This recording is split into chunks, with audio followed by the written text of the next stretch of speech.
வணக்கம். தந்தையின் பாட்காஸ்ட் செய்திகளை வாசிப்பது நான் வைகரை வருணன். முதலில் தலைப்புச் செய்திகள். இந்தியாவின் முக்கிய நதி பள்ளத்தாக்கு திட்டங்களின் வளர்ச்சியில் அம்பேத்கரின் தொலைநோக்கு பார்வையும் சிந்தனையும் குறிப்பிடத்தக்க பங்களிப்பை அளித்துள்ளது. நாட்டின் முதலாவது நதிகள் இணைப்பு திட்டமான கேன் பெட்வா திட்டத்திற்கு அடிக்கல் நாட்டி பிரதமர் மோடி பேச்சு. அரசியலமைப்பு குறித்து பொய்யான தகவல் பரப்பப்படுவதாக ஆளுநர் ஆர்.என். ரவி விமர்சனம். சனாதனம் என்பது அனைவரையும் அரவணைப்பது என்றும் பேச்சு. சென்னை அண்ணா பல்கலைக்கழக வளாகத்தில் மாணவி பாலியல் வன்கொடுமை சம்பவத்தில் பிரியாணி கடை நடத்தி வரும் ஞானசேகரன் என்பவர் கைது. அறிவியல் பூர்வ ஆதாரங்களின் அடிப்படையில் கைது செய்த போலீசார். முதலமைச்சர் பிரதமரிடம் டங்ஸ்டன் பிரச்சனையை எடுத்துக் கூறியதை அடுத்து மறு ஆய்வு செய்ய முடிவு செய்திருப்பது மகிழ்ச்சி. டங்ஸ்டன் கனிம சுரங்க விவகாரம் தொடர்பாக அமைச்சர் துரைமுருகன் அறிக்கை. திராவிட கட்சிகளுடன் முரண்பாடு, மாறுபட்ட கருத்துகள், விமர்சனங்கள் எங்களுக்கும் உண்டு. திராவிட கட்சிகளை பலவீனப்படுத்திவிட்டு சனாதன கட்சிகள் உள்ளே வர அனுமதிக்க முடியாது என திருமாவளவன் பரபரப்பு பேச்சு. பாஜக கூட்டணியிலிருந்து வெளியேறுவோம் என்ற பாமகவின் நுழைவாட்டில் தவறு இல்லை. தமிழக பாஜக தலைவர் அண்ணாமலை பேட்டி. ஆபத்தான முறையில் பைக் ஓட்டினால் கடுமையான விளைவுகளை சந்திக்க நேரிடும். விபத்தில்லாத புத்தாண்டை உறுதி செய்ய பொதுமக்கள் ஒத்துழைக்க வேண்டும் என போலீசார் வேண்டுகோள். கஜகஸ்தான் நாட்டில் நடந்த கோர விமான விபத்து. 50க்கும் மேற்பட்டோர் உயிரிழப்பு, 10க்கும் மேற்பட்டோர் படுகாயம். 31ஆம் தேதி வரை தமிழகத்தில் இடியுடன் கூடிய மிதமான மழைக்கு வாய்ப்பு. சென்னை மற்றும் புறநகரிலும் மழைக்கு வாய்ப்புள்ளதாக வானிலை ஆய்வு மையம் தகவல். இனி விரிவான செய்திகள். இந்தியாவின் முக்கிய நதி பள்ளத்தாக்கு திட்டங்களின் வளர்ச்சியில் அம்பேத்கரின் தொலைநோக்கு பார்வையும் சிந்தனையும் குறிப்பிடத்தக்க பங்களிப்பை அளித்துள்ளதாக பிரதமர் மோடி தெரிவித்தார்.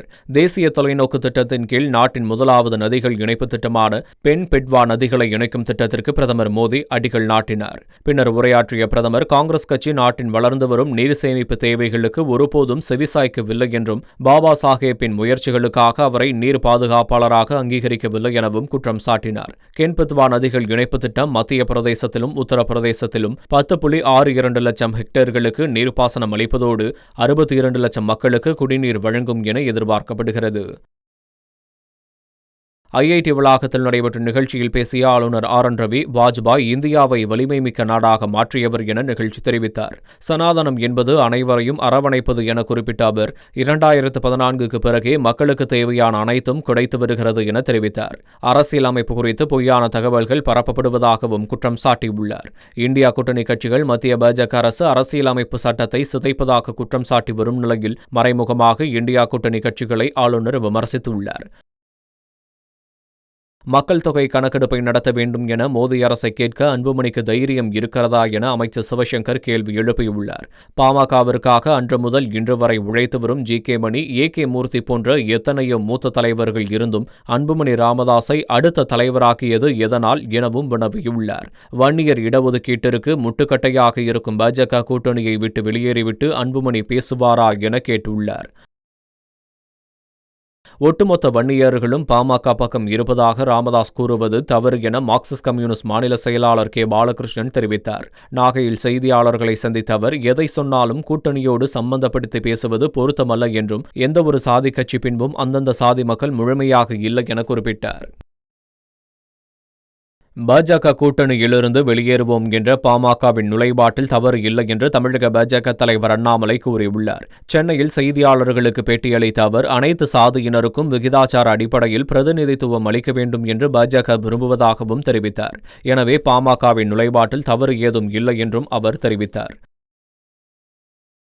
வரும் 27ஆம் தேதி உள்துறை அமைச்சர் அமித்ஷாவுக்கு எதிராக திருவண்ணாமலையில் கருப்பு கொடி ஆர்ப்பாட்டம் நடைபெறும் என இந்திய கம்யூனிஸ்ட் மாநில செயலாளர் முத்தரசன் தெரிவித்துள்ளார். சென்னையில் செய்தியாளர்களை சந்தித்த அவர், அமித்ஷா அண்ணாமலையாரை தரிசித்து பாவங்களை கழிக்க வருவதாக விமர்சித்தார். பெரவள்ளூரில் அம்பேத்கர் தொடர்பான கருத்தரங்கில் பேசிய விடுதலை சிறுத்தைகள் தலைவர் திருமாவளவன், திமுக கூட்டணியில் நீடிப்பதற்கான காரணத்தை விளக்கினார். திராவிட கட்சிகளோடு முரண்பாடு இருந்தாலும் தமிழகத்தில் சனாதன சக்திகள் காலூன்றிவிடக்கூடாது என்ற ஒற்றை காரணத்திற்காகவே இழப்புகளை பற்றி கவலைப்படாமல் விடுதலை சிறுத்தைகள் திமுக கூட்டணியில் இருப்பதாக தெரிவித்தார். திராவிட கட்சிகளை பலவீனப்படுத்தி சனாதன சக்திகளை அனுமதிக்க முடியாது. அதிமுக பலவீனப்பட்டால் அந்த இடத்தில் பாஜக அமருமோ என்பதே தங்கள் கவலை என்றவர், விசிகாவும் சேர்ந்து உருவாக்கிய திமுக கூட்டணியில் வகையில் என்ன பாதிப்புகள் வந்தாலும் தொடருவோம் என்றார். லாட்டரி தொழிலதிபர் மார்டினின் ஐபோனில் உள்ள தரவுகளை பதிவிறக்கம் செய்ய அமலாக்கத்துறைக்கு உச்சநீதிமன்றம் இடைக்கால தடை விதித்துள்ளது. சிக்கிம் மாநில லாட்டரி விற்பனையில் 910 கோடி ரூபாய் முறைகேடு செய்ததாக தொழிலதிபர் மார்டின் மீது அமலாக்கத்துறையினர் வழக்கு பதிவு செய்து விசாரணை நடத்தி வருகின்றனர். கோவையில் உள்ள மார்டின் வீடு, அலுவலகம் மற்றும் ஓமியோபதி கல்லூரி ஆகிய இடங்களில் அமலாக்கத்துறை அதிகாரிகள் கடந்த மாதம் சோதனை நடத்தி கம்ப்யூட்டர்கள், செல்போன்கள் மற்றும் ஆவணங்களை கைப்பற்றினர். மதுரை டங்ஸ்டன் சுரங்கத்திற்கு தமிழகம் எதிர்ப்பை தெரிவிக்கவில்லை என்ற மத்திய அரசு குற்றச்சாட்டுக்கும் திமுக அரசு துரோகம் செய்துவிட்டது என்ற எடப்பாடி பழனிசாமி குற்றச்சாட்டுக்கும் நீர்வளத்துறை அமைச்சர் துரைமுருகன் பதிலளித்துள்ளார். பல்லுயிர் பாரம்பரிய தலம் இருப்பதை அறிந்திருந்தும் மத்திய சுரங்கத்துறை அமைச்சகம் ஏலம் நடத்தியது ஏன்? ஒழுங்கு பிரச்சினை வரும் என்று நாங்கள் சொல்லியும் மத்திய அரசு ஏலம் விட்டது ஏன் என கேள்விகளை எழுப்பியுள்ளார். முதலமைச்சர் மு.க. ஸ்டாலின் பிரதமரிடம் பிரச்சினையை எடுத்துக் கூறியதும் மறு ஆய்வு செய்ய முடிவு செய்திருப்பது மகிழ்ச்சி எனவும், ஹிந்துஸ்தான் ஜிங்க் லிமிடெட் நிறுவனத்திற்கு கனிம தொகுதி வழங்குவதை சுரங்கத்துறை அமைச்சகம் ரத்து செய்ய வேண்டும் எனவும் துரைமுருகன் கேட்டுக் கொண்டுள்ளார். மத்திய அரசு டங்ஸ்டன் கனிம சுரங்க ஏலத்தை முழுமையாக ரத்து செய்ய கோரி முல்லை பெரியாறு ஒருபோக பாசன விவசாயிகள் தொடர் போராட்டம் நடத்த முடிவு செய்துள்ளனர். வரும் ஜனவரி 7ஆம் தேதி மேலூர் அருகே உள்ள நரசிங்கம்பட்டி பெருமாள் மலையிலிருந்து 1 லட்சத்திற்கும் மேற்பட்ட விவசாயிகள் ஒன்று திரட்டி நடைபயணமாக சென்று மதுரை தல்லாக்குளம் தலைமை தபால் அலுவலகத்தை முற்றுகையிடும் போராட்டம் நடத்தப்படும் என அறிவிக்கப்பட்டுள்ளது. அந்த போராட்டத்திற்கு மேலூர் வர்த்தக சங்கமும் ஆதரவு தெரிவித்துள்ளதால் அன்றைய தினம் மேலூரில் கடையடைப்பு நடைபெறும் எனவும் எதிர்பார்க்கப்படுகிறது.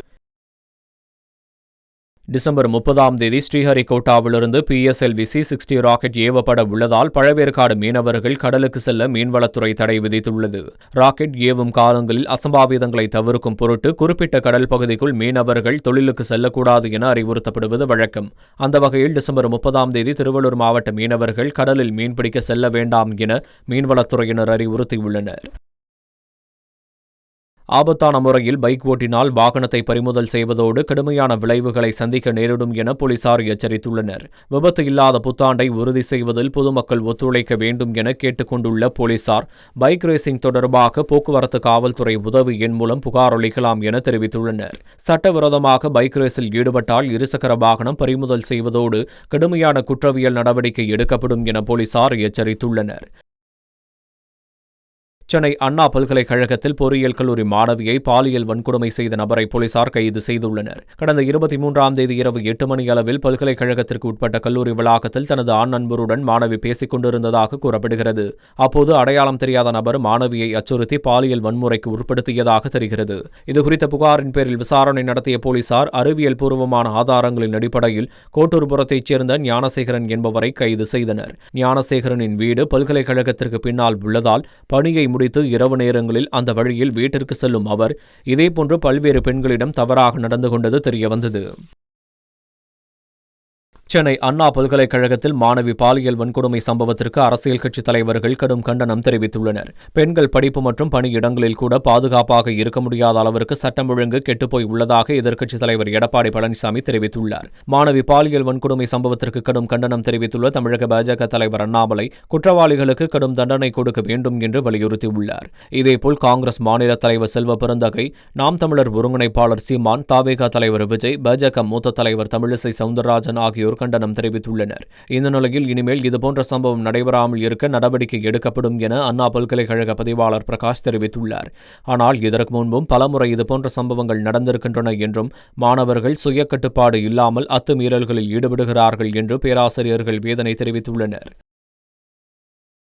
அண்ணா பல்கலைக்கழக மாணவி பாலியல் வன்கொடுமை சம்பவத்தில் மாணவி புகார் அளித்த சில மணி நேரத்திலேயே குற்றவாளி கைது செய்யப்பட்டுள்ளார் என்று உயர்கல்வித்துறை அமைச்சர் கோவி செழியன் கூறியுள்ளார். சென்னை வடபழனியில் துணை முதலமைச்சர் உதயநிதி ஸ்டாலினின் பிறந்த நாளையொட்டி நடைபெற்ற கூட்டத்தில் அவர் கலந்து கொண்டு பேசினார். அப்போது அண்ணா பல்கலைக்கழக மாணவி மீது அத்துமீறல் நடந்த சம்பவத்தை வைத்து தமிழ்நாட்டில் பெண்களுக்கு பாதுகாப்பு இல்லை என்று தமிழக பாஜக தலைவர் அண்ணாமலை போன்றவர்கள் குற்றம் சாட்டி வருவதாக கூறினார். ஆனால் மாணவி புகார் அளித்த அடுத்த 3 மணி நேரத்தில் நடவடிக்கை எடுக்கப்பட்டது என்றும் கைதானவர் திமுகவைச் சேர்ந்தவர் என்ற தகவல் உண்மை அல்ல என்றும் அவர் கூறினார். பாம்பன் புதிய ரயில் பாலத்தை தெற்கு ரயில்வே அதிகாரிகள் ஆய்வு செய்த நிலையில் வரும் 27 அல்லது ஜனவரி முதல் வாரத்தில் பாம்பன் பாலம் திறக்கப்பட்டு ராமேஸ்வரத்திற்கு ரயில் சேவை தொடங்கப்படும் என எதிர்பார்க்கப்படுகிறது. தெற்கு ரயில்வே பொது மேலாளர் தலைமையில் ரயில்வே துறை அதிகாரிகள் பாம்பன் புதிய ரயில் பாலத்தினை ஆய்வு செய்தனர். வரும் 27ஆம் தேதி அல்லது ஜனவரி முதல் வாரத்தில் பாம்பன் பாலம் திறக்கப்பட்டு ராமேஸ்வரத்திற்கு ரயில் சேவை தொடங்கப்படும் என எதிர்பார்க்கப்படுகிறது. மேலும் ரயில் சேவையை எதிர்பார்த்து சுற்றுலா பயணிகள் மற்றும் வியாபாரிகள் காத்திருக்கின்றனர். கூட்ட நெரிசலில் சிக்கி உயிரிழந்த ரேவதியின் குடும்பத்திற்கு புஷ்பா 2 படக்குழு சார்பில் 2 கோடி ரூபாய் நிதியுதவி அளிக்கப்பட்டுள்ளது. கடந்த டிசம்பர் 5ஆம் தேதி ஹைதராபாத்தில் உள்ள தியேட்டரில் புஷ்பா 2 சிறப்பு காட்சியை பார்க்க அல்லு அர்ஜுன் சென்றபோது ஏற்பட்ட கூட்ட நெரிசலில் ரேவதி என்பவர் உயிரிழந்தார். இவரது குடும்பத்திற்கு தயாரிப்பாளர் சார்பில் ஏற்கனவே 50 லட்சம் ரூபாய் நிதியுதவி அளிக்கப்பட்ட நிலையில் தற்போது புஷ்பா பட கதாநாயகனான அல்லு அர்ஜுன் 1 கோடி ரூபாயும் இயக்குநர் சுகுமார் 50 லட்சம் ரூபாயும் நிதியுதவி அளித்துள்ளார். திருப்பதி ஏழுமலையான் கோவில் சொர்க்கவாசல் பிரவேசத்திற்காக இலவச தரிசன சிறப்பு கவுண்டர்கள் அமைக்கப்பட்டுள்ளன. வைகுண்ட ஏகாதசியை முன்னிட்டு ஜனவரி மாதம் 10ஆம் தேதி முதல் 19ஆம் தேதி வரை 10 நாட்கள் ஏழுமலையான் கோயிலில் சொர்க்கவாசல் திறந்திருக்கும். இதையடுத்து இலவச தரிசனத்திற்கான டோக்கன்களை வழங்குவதற்காக மொத்தம் 9 இடங்களில் சிறப்பு கவுண்டர்கள் அமைக்கப்பட்டுள்ளன. இங்கு ஜனவரி 10, 11 மற்றும் 12 ஆகிய 3 நாட்களுக்கு உண்டான இலவச தரிசன டோக்கன்கள் ஜனவரி 9ஆம் தேதி காலை 5 மணி முதல் தொடர்ந்து வழங்கப்படும். அதன் பின்னர் 13ஆம் தேதி துவங்கி 19ஆம் தேதி வரை சொர்க்கவாசல் பிரவேசம் செய்ய தேவையான டிக்கெட்டுகள் ஒரு நாள் முன்னதாக பக்தர்களுக்கு வழங்கப்படும் என்று திருப்பதி தேவஸ்தான அதிகாரிகள் தெரிவித்துள்ளனர். கடந்த 10 ஆண்டுகளில் பாஜக எந்த பணியையும் மேற்கொள்ளவில்லை என குற்றம் சாட்டிய அரவிந்த் கெஜ்ரிவால் தன்னை அவதூறு செய்தும் விமர்சனம் செய்து அதன் பெயரால் பாஜக வாக்குகளை கேட்பதாக குற்றம் சாட்டினார். தாங்கள் 10 ஆண்டுகளில் மேற்கொண்ட பணியின் அடிப்படையில் வாக்களிக்குமாறு பொதுமக்கள் கேட்டுக்கொள்வதாக குறிப்பிட்டார்.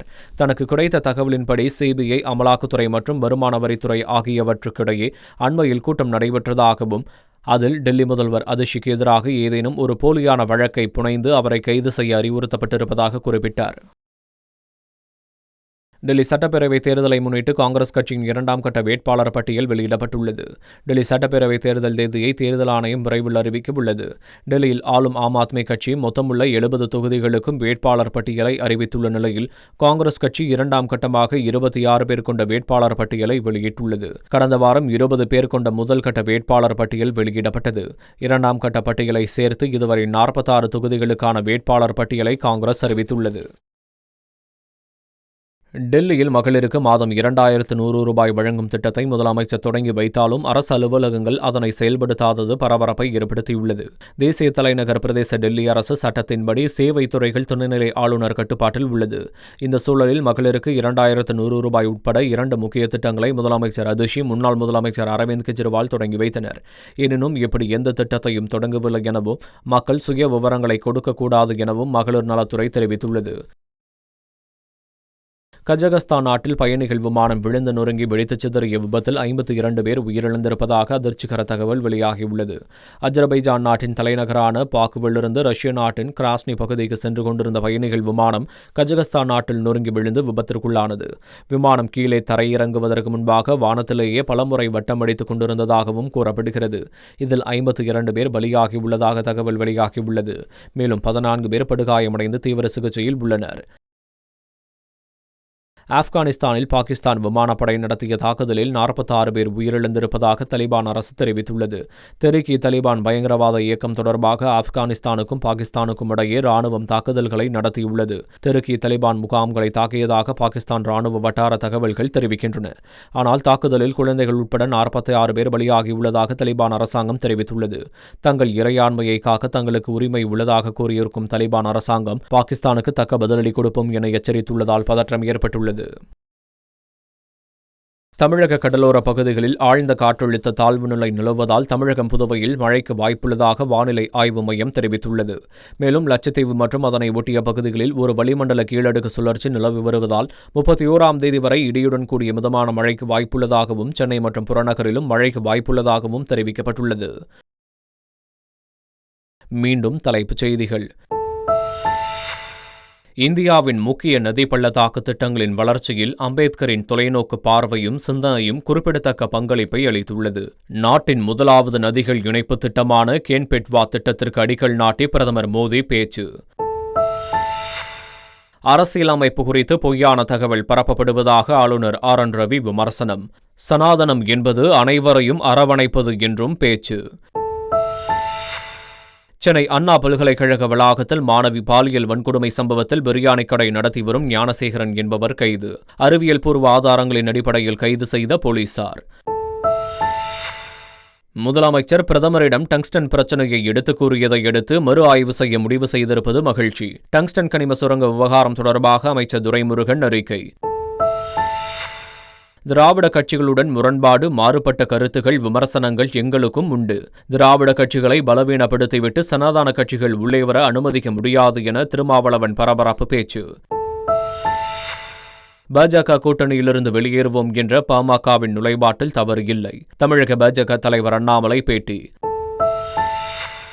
ஆபத்தான முறையில் பைக் ஓட்டினால் கடுமையான விளைவுகளை சந்திக்க நேரிடும். விபத்தில்லாத புத்தாண்டை உறுதி செய்ய பொதுமக்கள் ஒத்துழைக்க வேண்டும் என போலீசார் வேண்டுகோள்.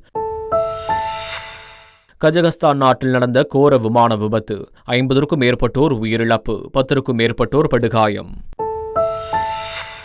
31ஆம் தேதி வரை தமிழகத்தில் இடியுடன் கூடிய மிதமான மழைக்கு வாய்ப்பு. சென்னை மற்றும் புறநகரிலும் மழைக்கு வாய்ப்புள்ளதாக வானிலை ஆய்வு மையம் தகவல். இத்துடன் பாட்காஸ்ட் செய்திகள் நிறைவு பெறுகின்றன. வணக்கம்.